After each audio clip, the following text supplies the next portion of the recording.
Bonjour tout le monde et bienvenue pour ce nouveau numéro estival de Livres en vrac, la seule émission du web où un éditeur présente lui-même les livres qu'il a récemment édités. Alors nous avons là un livre en vrac spécial atemporel, comme nous en avons déjà eu, puisque cette année nous sortons beaucoup d'atemporel. Nous voulons vraiment étoffer cette collection, vous savez, ces œuvres du domaine public qui ne vieillissent pas, qui sont atemporelles par définition, et qui sont un petit peu revisitées, soit par des traductions maison quand il s'agit d'œuvres étrangères, ou soit par des préfaces, toujours une préface systématiquement d'un auteur de la maison JDH, c'est ce qui renforce aussi notre côté communautaire, maison d'édition communautaire. Alors, vous vous souvenez, l'année dernière, nous avions publié 1984 de George Orwell, qui a eu un très beau succès. Eh bien, la même traductrice, Clémentine Vachery, vient de traduire Lewis Carroll, Alice au Pays des Merveilles, donc c'est une nouvelle traduction préfacée par Michael Eloi, qui est une auteure de la collection Romance Addict, par ailleurs. Donc Alice au Pays des Merveilles à redécouvrir, puisque c'est une toute nouvelle traduction. Voilà, donc dans la collection Les Atemporels, un monument de la littérature internationale, un des livres les plus vendus au monde que nous avons désormais dans Les Atemporels. JDH Édition n'est pas sectaire, et JDH Édition ne répond pas à une ambiance, on va dire, nauséabonde globalement, qu'il peut y avoir contre la Russie par exemple, et surtout contre la littérature russe, qui n'est absolument pour rien dans les décisions du chef d'État actuel de la Russie. Donc Alexandre Pouchkine a écrit La Dame de Pique, c'était en 1834, je crois que Poutine n'était même pas né à l'époque.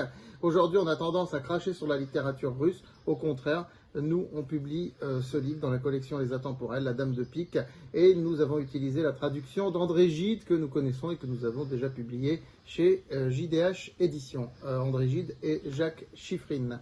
Voilà, La Dame de Pique, donc, de Pouchkine. Alors, assez peu connu en France et finalement plus connu aux États-Unis, dans le monde anglo-saxon d'une manière générale, Frédéric Bastiat. C'est un auteur basque qui est né à 2 pas de là où je suis pour faire ce numéro de Livre en vrac. Donc en 1818, il a écrit Les Sophismes économiques.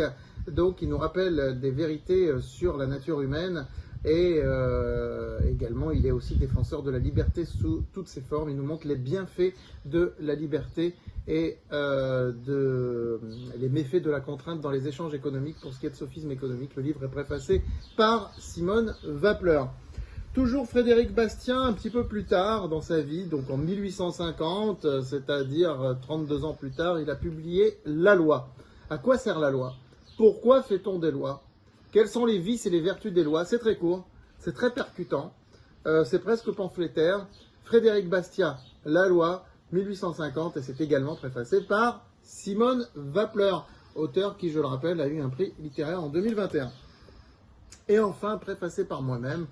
Alors là, nous sommes sur un passage de la Bible, c'est un de mes passages préférés, c'est pour ça que j'ai voulu me faire plaisir en le préfaçant. C'est l'Ecclésiaste, un temps pour tout. Donc, vous savez, un temps pour vivre, un temps pour mourir, un temps pour l'amour, un temps pour la haine, un temps pour la guerre, un temps pour la paix. Rien de nouveau sous le soleil, toutes ces phrases qui sont passées dans le langage courant.